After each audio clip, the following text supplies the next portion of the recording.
السلام علیکم۔ آج پھر ایک نئی ویڈیو کے ساتھ میں حاضر ہوں۔ آج کا جو ہمارا موضوع ہے وہ ہے حروف قمری۔ اس سے قبل ہم نے حروف شمسی کر لیے ہیں اور اس کے مقابلے میں ہی آپ یا ان دونوں میں فرق آ جائے گا یا ان کی تعداد پوچھ لی جائے گی یا حروف قمری پوچھ لیے جائیں گے۔ چلیں ہم ویڈیو کا آغاز کرتے ہیں۔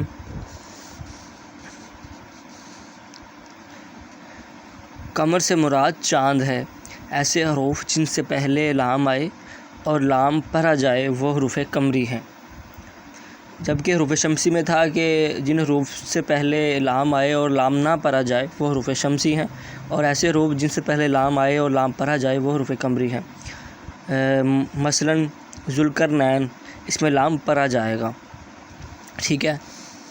اب ان کی پہچان یہ ہوگی، پہچان حرکت یعنی کہ زیر زبر پیش لام کے بعد آنے والے حرف پر ہوگی، یعنی کہ ذوالقرنین، اس کے اوپر کوئی حرکت لازمی ہوگی، یا زیر ہوگی یا پیش ہوگی۔ یہ لام کے بعد والا حرف کاف ہے تو اس پہ کوئی نہ کوئی حرکت لازمی ہوگی۔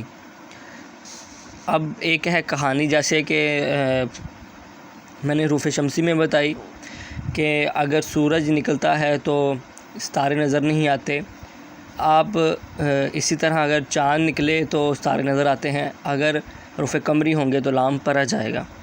یہ چیز آپ نے یاد رکھنی ہے۔ اب حروف قمری کی تعداد بھی 14 ہے۔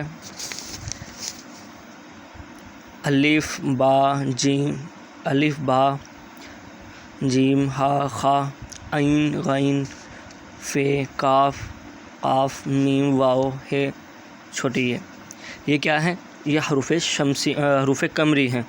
اب ان کی ایک ایک مثال کر لیتے ہیں۔ یہ میں نے ترتیب سے ہی لکھا ہوا ہے۔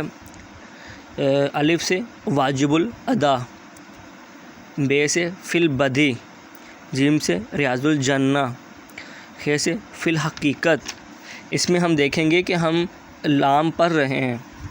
اصحاب الخیر، عین سے شمس العلماء، غین سے غریب الغروب، فے سے یوم الفرقان، کاف سے ذوالقرنین، کے سے صاحب الکمال، ضرب المثل، فی الواقعہ، نور الہدی، صاحب الیقین۔